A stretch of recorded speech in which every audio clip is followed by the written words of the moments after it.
Vamos ver esse draftzinho que o No vídeo Revolta de hoje, lançou aí. Quero ver como ele conseguiu explicar isso, velho.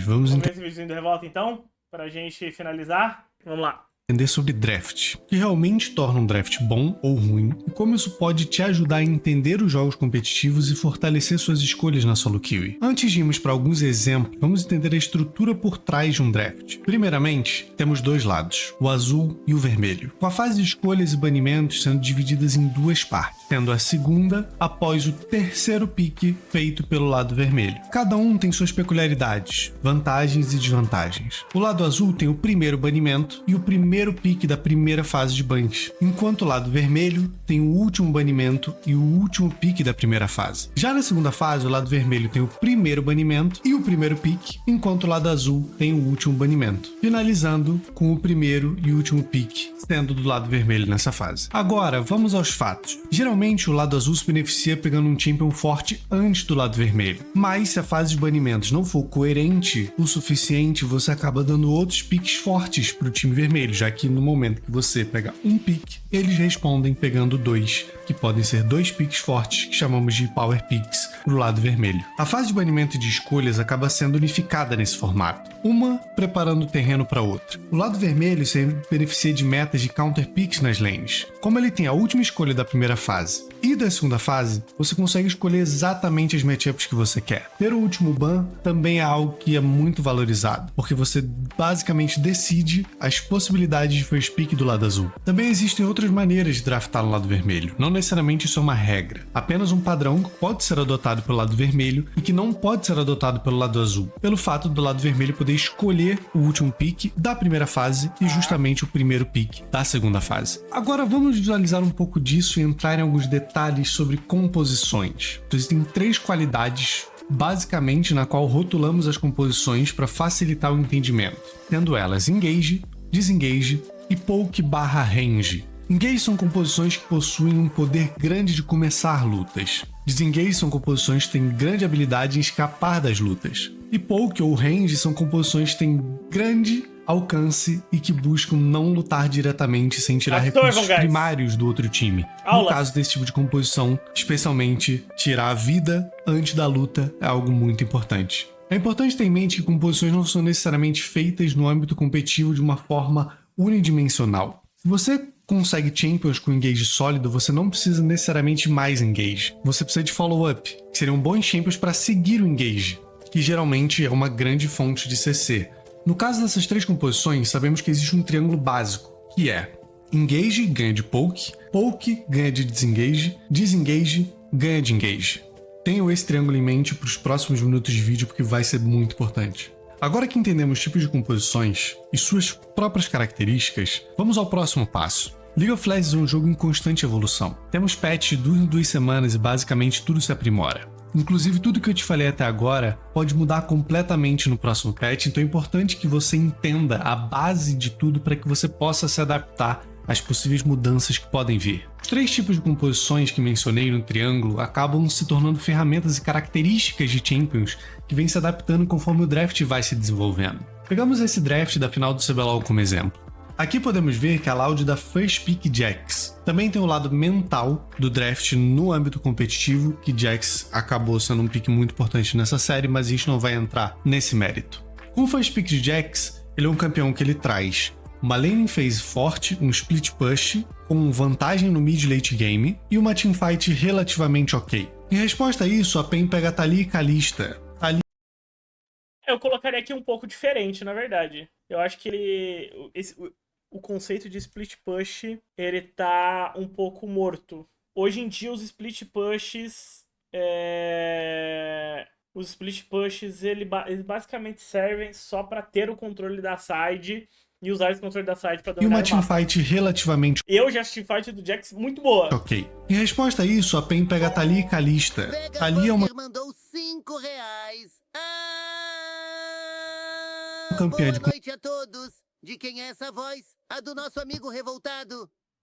controle de terreno, mesmo, da teamfight, com um early game muito forte, podendo ajudar suas sides caso ela tenha pressão no mid. Já a Kalista é um AD Carry de pressão de lane, com grande controle de objetivo aonde quer que ela esteja, mas que não tem um scaling tão grande. Em resposta ao que a PEN trouxe, a Loud pega Varus e Azir. Bom, Varus é um campeão um pouco complexo, porque ele pode fazer attack speed, e aí ele é um campeão de bater em frontline, de matar tanques, ou ele pode fazer poke, que aí ele acaba sendo um campeão com um alcance muito alto e que acaba machucando muito a backline do time inimigo. Já o Azir é aquele clássico mago DPS com grande range, tendo a possibilidade de usar seu ult tanto para engage quanto desengage. O Varus apenas controla o terreno caso ele acerte a ult e ela espalhe para o time inimigo. Então aqui a Loud tem um controle muito grande, com a range dos campeões que eles têm uma condição boa no top. Deixa eu ver, por que ele colocou ali no Azir? De usar seu ult tanto para engage quanto... A parada do Azir é que ele é o melhor carry desengage do jogo, praticamente, porque ele tem muita range, muito dano, e ele ainda tem uma skill que empurra e tira as pessoas de perto. Então, por isso só ele já é muito forte. E aí entra uma possibilidade de engage, e é por isso que ele é um boneco tão roubado, né? Ele é muito completo. Ele joga em comp de desengage, ele tem range, ele dá dano, então, tipo, front, ele arregaça os tanques. E aí, se o cara não tiver flash e o Azir tiver, ele ainda pega os dois carries dos caras de graça. Tipo, o Azir é bullshit. O único problema dele é que ele é fraco na lane.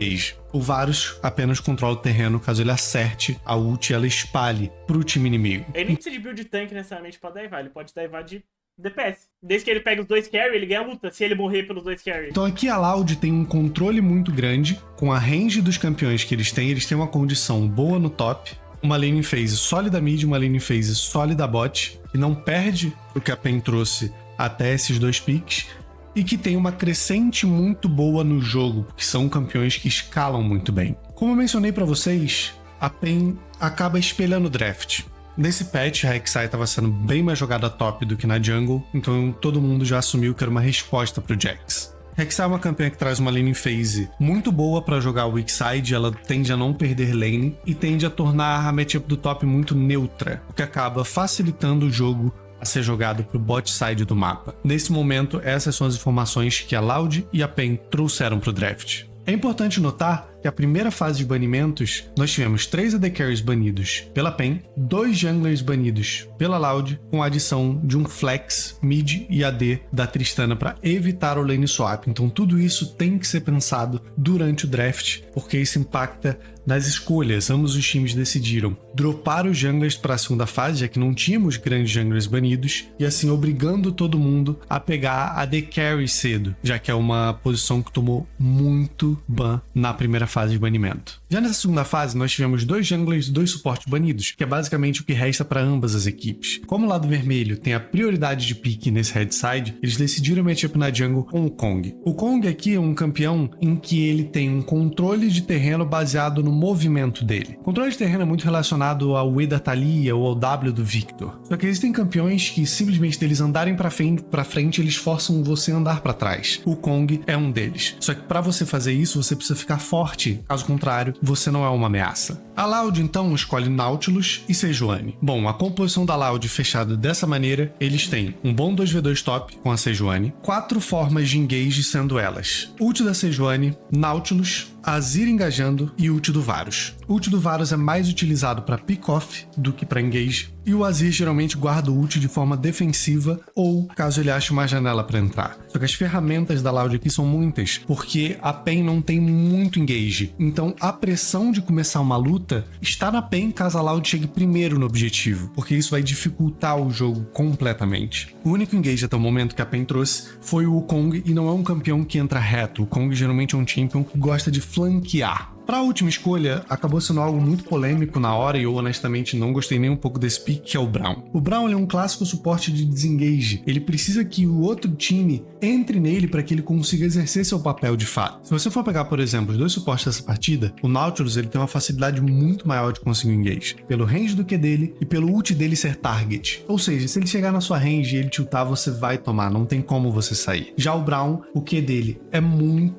muito baixo range e o ult dele é algo muito lento, que não é garantido de acertar, e geralmente ele precisa de alguém na frente dele para que ele use o W e consiga chegar. Então o ideal desse campeão é mesmo que o outro time entre nele. Como a PEN não tem nenhum engage sólido, acaba se tornando uma composição que precisa dominar o terreno antes, forçando assim o outro time a vir para ela. Enquanto a Loud tem todas as ferramentas tanto para entrar no terreno com a vantagem de range do Varus e do Azir, quanto como o Nautilus e a Sejuani, que são dois campeões tanques para fazer o corpo para eles. Como se eles pegarem o terreno primeiro, é muito difícil de contestar pelo controle de terreno, vantagem de range e todas as ferramentas que eles têm. É simplesmente um draft muito mais sólido, tem mais ferramentas do que o que a PEN trouxe. Agora, o draft da PEN é ruim? Não necessariamente, é uma composição que a gente já viu na LPL ou na LCK, já acontecendo composições assim, elas são apenas mais difíceis de ser executadas e exigem mais de tempo no mapa. Então quando você monta uma composição, você tem que saber exatamente a proposta de cada campeão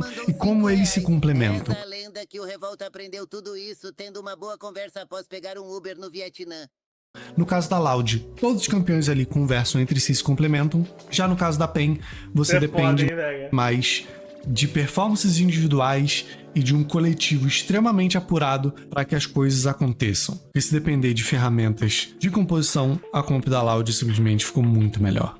Esse vídeo ele tem o intuito de basicamente fazer com que vocês entendam que o draft no âmbito competitivo ele acaba tendo uma importância muito grande, ele te diz muito da proposta dos times para essa partida. Caso você aprenda isso pode até te ajudar na solo queue, porque se você olhar para o seu time, você consegue entender o que ele precisa para o coletivo rodar melhor. Às vezes você tem o Lúcio Nami no bot, então você não pode pegar um jungler tão squish ou um jungler assassino, você precisa de um jungler mais parrudo para que ele consiga fazer a frontline e habilitar o Lúcio e a Nami de jogar. Ou caso você tenha um Nautilus no bot com um Malphite no top, você pega um jungler com mais dano, que não necessariamente tem engage, já que você não precisa...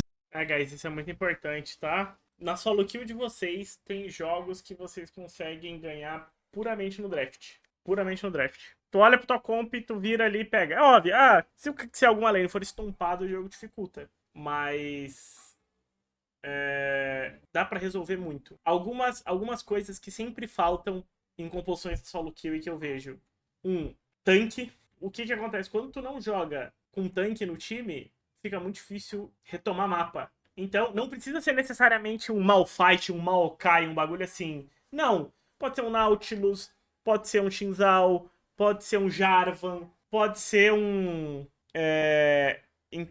esse tipo de shape. Porque, por exemplo, se tu tem na jungle uma Thalia e no suporte uma Nami, e aí o cara do outro time tem um Nautilus, como é que quem vai dar cara no rio que não vai morrer?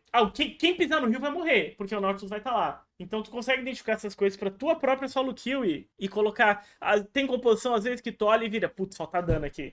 Preciso pegar um Azir, preciso pegar uma Jinx, preciso pegar um Jungle Carry, um Graves. Porque no meu, sei lá, tem um tanque top e um tanque jungle, um tanque suporte. E um AD com pouco dano. Às vezes tu precisa de um CC. Tu olha pra tua... Mano, a quantidade de vezes que eu jogo solo kill e eu vejo as comps do meu time sem CC, e ali eu já tenho vontade de não jogar mais. O meu time pega Soraka, Zeri, Lee. Aí o top pega... sei lá, Fiora. Aí eu olho pra isso e falo, legal. O que eu pego? Fudeu. Aí exatamente, aí eu pego Tristana. Uau. Aí eu peguei um boneco Full AD, que também não tem CC. Aí eu opto aí por um Ruei e por uma LeBlanc, às vezes até uma Syndra. Porque aí pelo menos uma forma de CC meu time tem. Entende? Então são coisas que tu pode aplicar no teu próprio solo kill. Eu sei que às vezes, né, rapaziada não tem uma tipo pool tão vasta. Mas... precisa de mais engage do que isso. Então não só isso vai te ajudar a entender mais sobre o League of Legends e como ele é jogado no competitivo, mas também pode te ajudar na sua solo queue. Se você assistiu o vídeo até aqui, eu queria agradecer mais uma vez. Se vocês puderem deixar o feedback, o like, se inscrever no canal, serei eternamente grato. Até a próxima. Fica com o like aí, Revolta. Legal, bom vídeo. Bom vídeo. Mas, no geral, é isso. Eu achei que o Revolta ia fazer um vídeo sobre como fazer draft, condições de draft. Na verdade, ele fez mais uma análise do draft da final. Bom, foi bom. Eu estava esperando algo diferente só. Curtiu o novo técnico do TDL? O Alex? Pô, tomara que dê certo.